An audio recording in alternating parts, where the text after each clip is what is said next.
Hey guys, how are you today? I hope you're having a wonderful week like always. And today, yes, I'm finally ranking all of Janet Jackson's albums, which is something I've been wanting to do for the longest time. This is a video that I probably should have done a long time ago because I finished my Janet Jackson discography journey over a year ago, but I was waiting for her to drop her 12th studio album, Black Diamond, which she was supposed to do last year in 2020, but it was postponed because of the pandemic. She was also supposed to go on tour, but that was canceled as well. But I was still hoping that she was going to put out Black Diamond later in 2020, even maybe early 2021, but who knows when she's going to put out the album. So I'm sick of waiting to do this video, so here we are. Now, just like my other album ranking videos, I put a lot of thought into this. This is also my first impressions ranking list of Janet Jackson's albums, so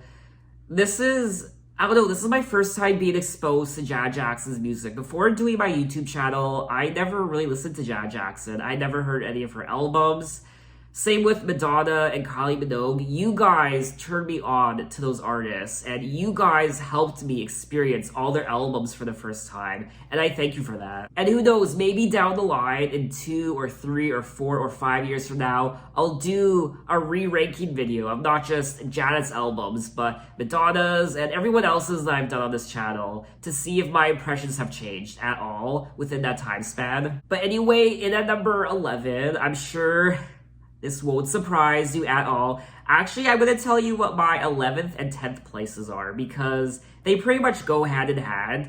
In at number 11, drum roll please, Dream Street. And in at number 10 is her debut album from 1982, Janet Jackson. Now, for the longest time, I always preferred Dream Street to her debut album, Janet Jackson, which is an unpopular opinion because most people think Dream Street is her worst album, and that's something I initially didn't think. I always thought her debut album was her worst, but I did recently revisit all her albums again in preparation for this video, and I did listen to Dream Street and her debut album again the other day, and you know what? I have a change of heart. I prefer her debut album over Dream Street, but honestly, it's like choosing the lesser of two evils.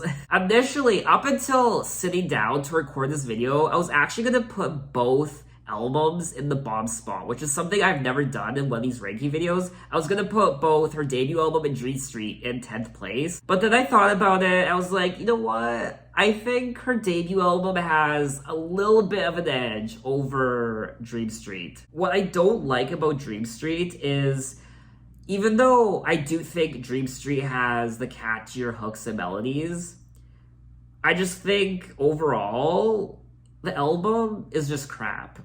Her vocals on this album just seem so uninterested and boring, and it's like she's being held against her will to record these songs. I think my favorite song from the album is Don't Stand Another Chance, but that's not saying a lot because it's still not a song I would ever want to listen to. Okay, enough of that. What I also don't like about this album is the production. I think the production on her debut album is superior in every way, and also her vocals. Now, my favorite tracks from her 1982 debut album are probably Say You Do and Young Love. But saying that, I still think her debut album is incredibly boring. If I was marooned on a deserted island and the guy who threw me there gave me 2 albums to listen to, if he had to make me choose between 2 albums, Dream Street and her debut album from 1982, if he told me, okay, you're gonna be stranded on this island for the next 4 years, and you have to choose, do you want to listen to a Dream Street for the duration of those 4 years, or her debut album? You can only choose one, and that's the one and only album you have to listen to for the entire 4 years. I would choose her debut album. But being marooned on a desert island is less of a punishment than having to endure her first 2 studio albums. It's just so fascinating to me that she releases Dream Street, and then 2 years later, she puts out an album like Control. It's night and day, and it's remarkable. Now, speaking of Control, in at number 9, we do have her 1986 album Control, And I'm totally joking, I'm kidding, did I give you a heart attack? But no, in actuality, you know what's coming next. 20YO in at number 9 from 2006, her 9th studio album. I mean, what is there to say about 20YO? Honestly, not much. I did go back to this album again, just like all her other albums in preparation for this video, and the production, it's so bland, it's so basic, it's so uninteresting. All of the songs kind of just blend together, and I just found myself skipping over songs left and right. I really don't have anything to say about it. This album is supposed to be a celebration of her Control album, which was released 20 years before. That's why it's called 20YO. But I really do think they missed the mark on what this album was supposed to represent. Especially this far into her career, it's just so disappointing she would put out a lackluster album like this. A part of me wants to put this album in at number 10. So Dream Street, 20YO, and then her debut album, just because with her debut album, it was her first album, so she gets a free pass with that album being not very good. But at this point in 2006, Janet is a seasoned artist. She's a household name. And there are no excuses for this album. I don't like the lyrics, I don't like the production, and overall, I don't like anything about this album, with the exception of perhaps a couple songs. Now, I'm sure there are some of you watching this video who love this album, and I do apologize for saying what I did, or maybe I don't because it is my opinion, but she's just put out far superior albums to this one. For me personally, I think this album, 20YO, is the Dream Street of her later albums. And other than that, I really don't have anything else to say about 20YO, so we are gonna move on to number 8 on my list, which is Discipline from 2008. Now, I am quite happy with the position that I put this album on my list because I do like the sound of the album. It definitely is a party album. It's a great time. This is the type of album you play on a Friday or Saturday night. But I do think this album is like empty calories. It's like ear candy. It feels good in the moment. It tastes good in the moment. But afterward, you're still left with an empty stomach. And I'm a guy who loves electronic music. It's one of my favorite genres. And I do like the album. There are a handful of songs I quite enjoy. I think my biggest pet peeve with the album are the interludes. There are so many. There are 9 interludes on this album. And because of that, it really does make the track list look intimidating with 22 tracks. I particularly like the songs Feedback and Rock With You, of course. I also like Roller Coaster and So Much Better. Now, that song has grown on me. So I do like going back to this album here and there, but at the same time, I don't think there's anything substantial about it.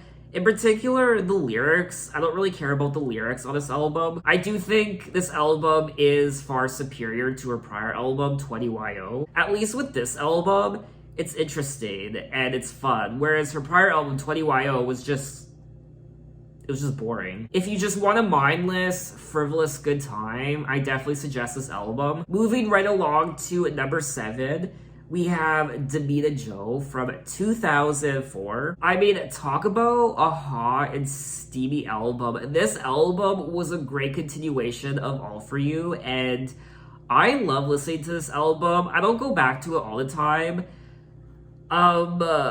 I feel like I'm on vacation when I listen to the album. I live in Canada, so it's always cold and chilly, and this album warms me up. I'm typically not the biggest fan of her interludes, but I do like the interludes on this album, in particular Magic Hour, track number 8. Now, I know a lot of you don't like this album.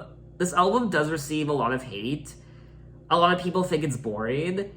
There aren't a lot of hit singles on this album. I think that's the main problem with it, with the exception of All Night Don't Stop, which is my favorite track on the album. It's definitely one of those albums you have to listen to a few times to really appreciate it. It's definitely a grower. But what I also like about the album are the lyrics. I really enjoy the stories on this album, and like I said, it's a hot and sexy album, like tracks number 15 and 16, Warmth and Moist. I mean, just talking about Damita Jo, I need to cool off. Damita Jo definitely isn't as exciting as All For You. It doesn't have the oomph, in my opinion, but I still think it's a good Janet Jackson album. It's not one of my favorites, but it's also not one of my least favorites. It's definitely in the middle. That's why I ranked it like I did. Now, in at number 6, we have All For You from 2001. Now, All For You really did do a lot for Janet's career. In particular, the song All For You, which to this day, All For You is still one of Janet's most popular songs. I definitely think it's her most pop-sounding album, and the reason why I put this album over Damita Jo is I think the singles on this album are much more memorable, and a lot of the songs on this album I find have the catchier hooks and melodies. But saying that, this is still a Janet album I don't revisit near as much as a lot of her other albums. I think the songs I listen to the most are the singles on All For You, whereas a lot of her other albums, like The Velvet Rope and Rhythm Nation and Unbreakable and even Janet Control, those albums have songs where not only are the singles great, but the non-singles as well are great. Whereas I think the non-singles on this album are just okay. And just like Damita Jo, this has very sexy songs like Would You Mind, which is, I think, one of her most sexually explicit songs. And there's also Love Scene, ooh baby, yes. I think watching her All For You tour really made me appreciate some of these songs a lot more. Now, in my All For You first listen video, I do recall saying that I wasn't the biggest fan of China Love or When We Ooh, and I'm still not the biggest fan of those tracks. They have grown on me. I do like them a bit more now, but they're still not one of my favorite tracks on the album. But now we're gonna move right along to number 5. Now we're entering, I feel like, the meat and potatoes of her discography. In at number 5, I have Unbreakable, her latest album from 2015. I absolutely adore Unbreakable. The fact that she was able to put out an album like Unbreakable this far into her career is outstanding. I think almost every single song on this album is great. I mean, this is an album I really do go back to a lot. It's really hard for me to choose my favorite songs from the album because there are just so many. I really like Damn Baby and No Sleep, and I also like Should Know Better, and there are just so many. I can't even think right now. Just look at the track list. I like them all, honestly. I would listen to this album from beginning to end without skipping any of the songs. Maybe skipping one or two, but overall, I like almost every single song on here. What I also like about this album are the lyrics. They are so personal, and Unbreakable was her first album in 7 years since Discipline. Discipline was released in 2008, and this one was released in 2015. So she did have a lot to say, and that really does shine through in the lyrics. And what I also like about this album is the production. It's so polished, and it really is fire. It's just a very consistent album, track by track, and it's very intriguing as well. It's just a shame more singles weren't released from it. And we have made it to my top 4. In at number 4, we have Control from 1986. This is the album that put Janet Jackson on the map. And it's still, I mean, from my understanding, this is still one of the most iconic albums from the 1980s. It's still one of Janet's most iconic albums, and it's quite short. There are only 9 tracks, but each and every song on here is great. I mean, we have songs like Control and Nasty, What Have You Done For Me Lately, even You Can Be Mine, The Pleasure Principle, When I Think of You, He Doesn't Know I'm Alive, and Let's Wait a While. I love Let's Wait a While. And then, of course, Funny How Time Flies When You're Having Fun. Now, obviously, there are songs on here I go back to more than others, but overall, this is another very consistent album, and the production's fire. The production is wonderful, and her vocals, she is just a boss on this album. She is so sassy. She is breaking free from the restrictions she experienced on her prior 2 albums, Dream Street and her debut album, and she is in control now. She really did grab her career by the balls, and she hit hard with this album. So many catchy beats and the lyrics as well, and her vocals, she's just so fierce on this album. Not to mention the music videos. The music videos that accompany this album, her Control era are just remarkable. The choreography, and I was shook when I saw those music videos for the first time. And we have made it to my top 3. In at number 3 is Janet from 1993. Now, if you thought Davina Joe and All For You was sexy, here comes Janet from 1993. This album just oozes sexuality, and what I like about this album, all the songs are great, not just the singles, but the non-singles as well. I would listen to this album from beginning to end, even with the interludes. I know I said initially I'm not the biggest fan of her interludes, but I do kind of enjoy the interludes on this album because overall this album is just, it's sex. I mean, there's a song called Throb. It's really hard for me to choose my favorite songs from the album, but if I had to choose, I would probably pick If, and of course Again. I mean, Again is one of my favorite Janet Jackson ballads of all time. It's so beautiful. But then we have songs like Anytime, Any Place. I mean, I'm getting hot and bothered just talking about the album. It's just so fascinating to me that she was able to put out 4 consistently good albums, starting with Control, and then Rhythm Nation, and then Janet, and then The Velvet Rope. I mean, wow. I mean, don't get me wrong, I did like All For You, but All For You cannot touch the majesty that is Control, Rhythm Nation, Janet, and The Velvet Rope. And let's throw in Dream Street too. Dream Street, Control, Rhythm Nation, Janet, and The Velvet Rope. Honestly, Dream Street, iconic. Iconic for all the wrong reasons. So we have made it to my top 2, and this is really exciting. Now, it wasn't difficult for me to choose my top 2 favorite Janet albums of all time. To me, it was very obvious. So in at number 2, we have her 4th studio album from 1989, Rhythm Nation 1814. I mean, what is there to say about Rhythm Nation? I know a lot of you put Rhythm Nation as your favorite Janet album of all time, and this album almost reached number 1 on my list, but there was one album in particular that I liked just a bit more. But what an iconic album. What I love about this album is the message and what it stands for.